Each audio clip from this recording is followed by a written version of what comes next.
Using data from 2,000 CAT scans of his mummy and other research material, a BBC show in 2014 came up with an updated view of an enduring mystery.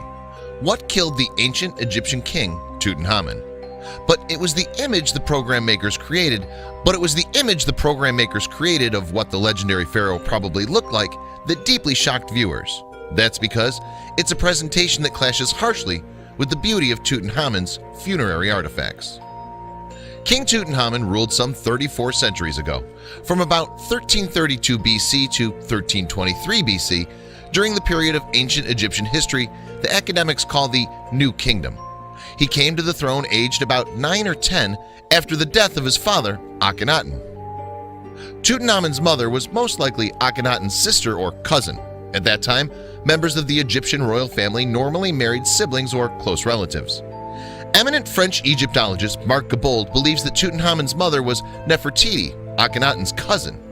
In any case, the truth about exactly who Tutankhamun's mother was remains unsolved after 3,400 years. But we do know that Tutankhamun carried on the pharaonic tradition of sibling unions by marrying his own half-sister, Ankhesenemum. The couple had 2 stillborn daughters whose mummified fetuses were probably buried with their father. Still, Tutankhamun was just a child when he ascended to the throne. We can only assume that there must have been influential figures who actually ran the affairs of state. It seems that one General Horemheb took the position of Lord of the Land, while Grand Vizier I was a powerful man who was to succeed Tutankhamun. During his reign, Tutankhamun rolled back some of the religious reforms that his father had instigated. He initiated a program of building works to glorify the god Amun, in contrast to his father, who had favored another Egyptian deity, Aten. He also gave up his original name, Tutankhaten, becoming Tutankhamun, meaning living image of Amun. Tutankhamun's reign was cut short by his death about 1323 BC, when the young pharaoh was aged only about 18.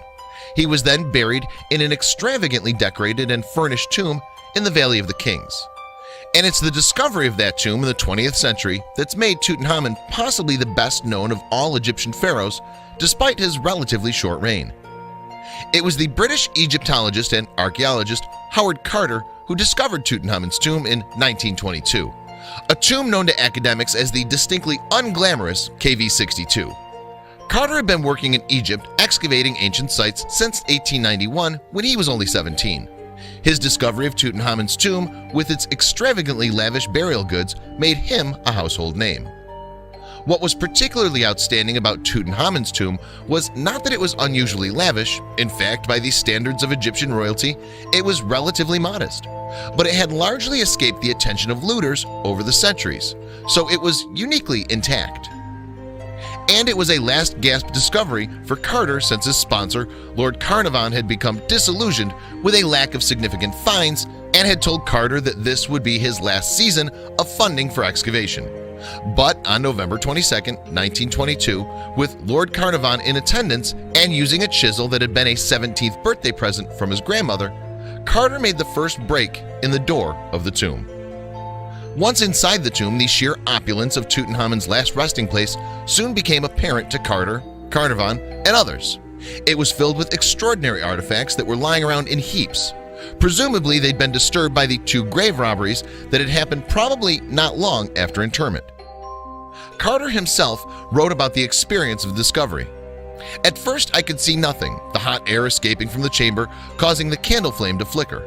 But presently, as my eyes grew accustomed to the light, details of the room within emerged slowly from the mist. Strange animals, statues, and gold, everywhere the glint of gold.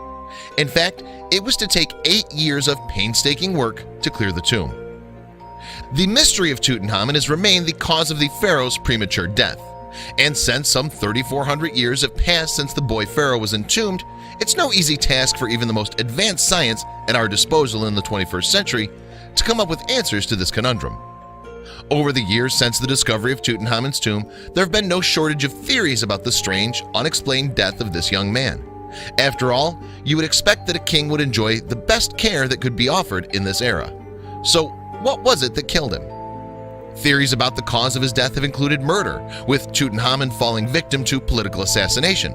However, no compelling evidence has been uncovered to support this theory. More plausibly, it's been theorized by some that he might have died in an accident, perhaps a chariot crash. It's even been surmised that he might have been killed by an angry hippo. But a virtual autopsy carried out in 2014 by the BBC came up with a different answer. The post-mortem was carried out by analyzing some 2,000 CAT scans that had been taken of Tutankhamun's mummy in 2006. Added to this was evidence gained by analyzing DNA. A CAT scan showed that Tutankhamun had suffered a break in his leg.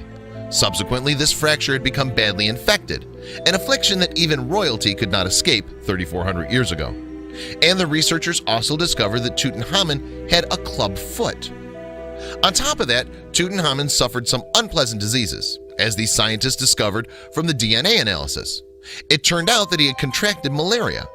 Furthermore, he was also the victim of Kohler disease, a painful and rare condition that affects the bones. The genetic evidence also backed up the idea that the young pharaoh's parents were siblings. Egyptologist Gail Gibson, a consultant on the BBC program, told History.com, "We have to give up the idea that he was a healthy young prince riding across the desert in his chariot, or that he was killed at war and killed by an enemy. What we're looking at is a young man who was not in good health and had a pretty sad life in a lot of respects." So did Tutankhamun die from a mixture of infirmities and diseases? His health fatally compromised by the habitual inbreeding of his royal ancestors? Some scientists are unconvinced. Egyptologist Bob Breyer of Long Island University, New York, is one skeptic. It's a very difficult thing to get DNA out of ancient bodies. Most of us in the field are a little hesitant to say this is right, Breyer told History.com. So, Tutankhamun, it seems, is yet to reveal all of his secrets.